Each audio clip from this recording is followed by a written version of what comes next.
Ever wondered about the cryptic nature of the seven seals in the Book of Revelation?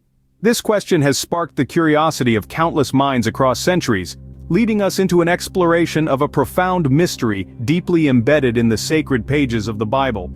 The seven seals, as described in the Book of Revelation, are not just random symbols or metaphors, but rather, they represent divine judgments and the progression of end times events. These seals, once opened, usher in a new series of events, each more cataclysmic than the last, ultimately leading to what many believe to be the end of the world as we know it.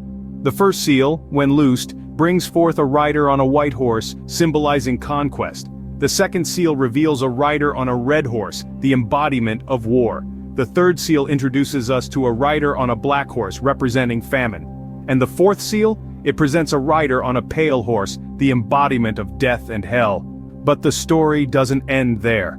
The fifth seal uncovers the souls of those who were slain for the word of God, their cries for justice echoing through the ages.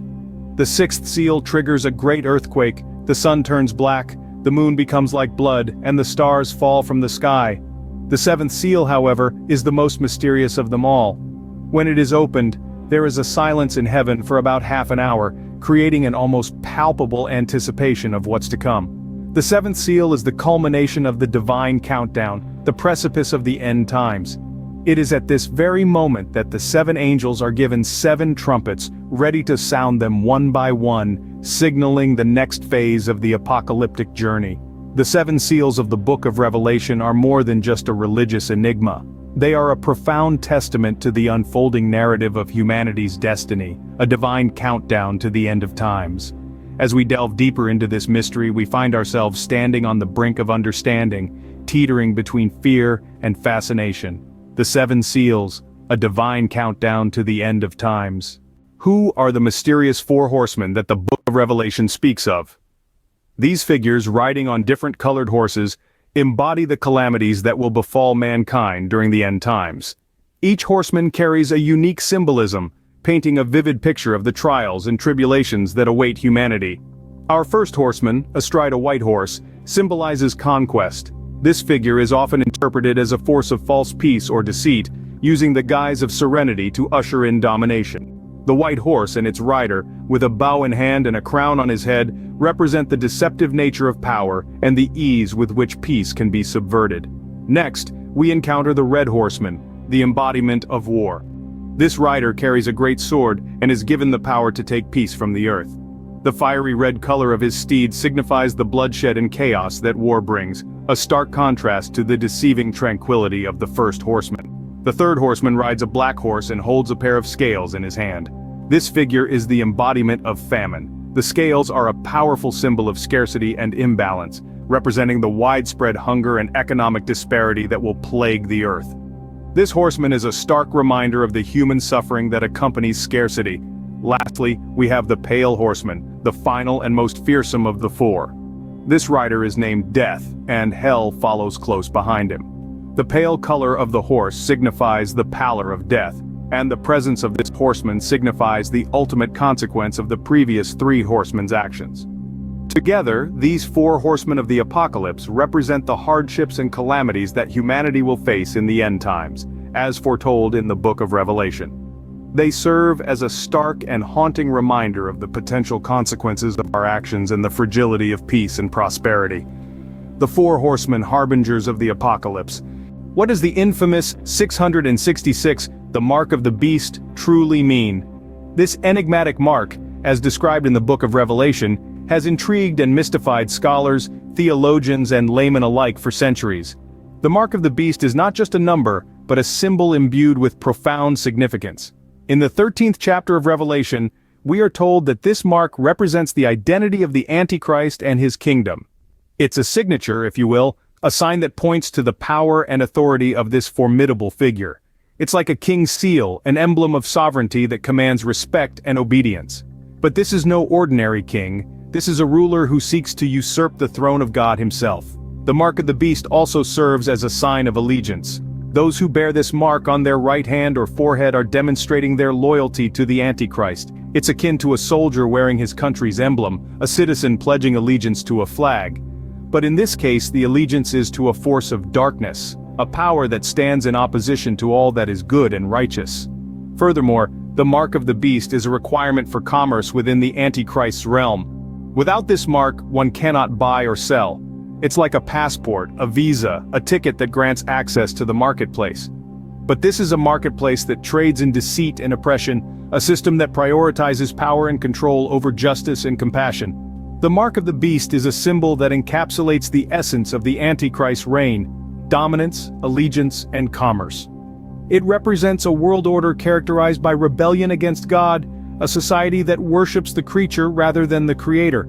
It's a chilling reminder of the power of deception and the allure of worldly gain. The mark of the beast, a symbol of allegiance to the ultimate adversary. Remember, it serves as a stark warning to us all. The choices we make, the allegiances we form, and the systems we participate in have profound spiritual implications. Opening. What is the Battle of Armageddon, and why does it matter? The Battle of Armageddon, the climax of the Book of Revelation, is a monumental event in biblical prophecy. This isn't just any old battle. It is the ultimate showdown, the final clash of titans, where the forces of good and evil meet on a grand scale. But this isn't about superheroes or mythical gods. This battle is deeply spiritual and profoundly significant.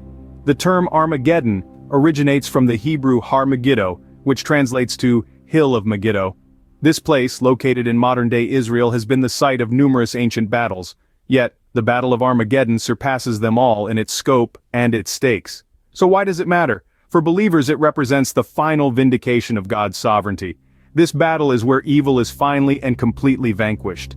It is the moment when God's kingdom is firmly established on earth, the moment when the promise of a world free from pain, suffering, and death is realized. But there's more to it than that. This battle also marks the culmination of human history.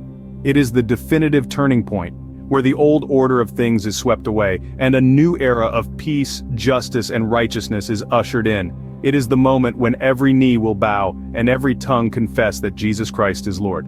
In essence, the Battle of Armageddon is about the triumph of good over evil. It is about the victory of light over darkness, of truth over deception. It is about the defeat of all forces that stand against God and His righteousness. And most importantly, it is about the establishment of God's eternal kingdom on earth. So, whether you're a believer or not, the Battle of Armageddon has profound implications. It's a concept that challenges us to reflect on our values, our beliefs, and our place in the grand narrative of human history. Closing. The Battle of Armageddon, the ultimate showdown between good and evil.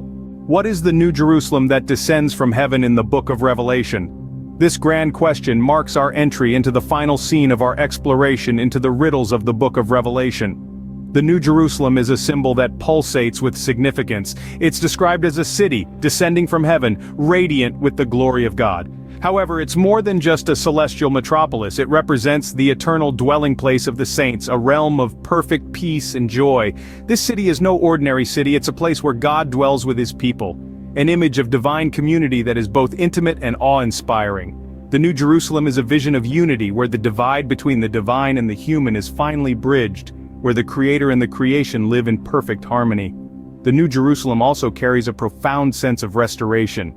It emerges after the tumultuous events of the apocalypse, after the trials and tribulations, the battles and the judgments. It's a symbol of renewal, a testament to the resilience of the divine plan and the enduring promise of redemption. The streets of the New Jerusalem are paved with gold, its gates made of pearls, and its foundations adorned with every kind of precious stone. But these material riches are not its true wealth. The true treasure of the New Jerusalem is its inhabitants, the saints, those who have persevered, who have kept the faith. The New Jerusalem is a symbol of hope. It's a promise of a future where tears are wiped away, where death is no more, where pain and mourning are things of the past.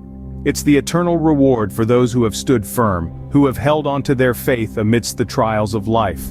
In the midst of the mystery and the riddles of the Book of Revelation, the New Jerusalem stands as a beacon of light, a symbol of divine restoration and eternal hope. It's a reminder that no matter how dark the night, the dawn is always on the horizon. The New Jerusalem, a symbol of divine restoration and eternal hope.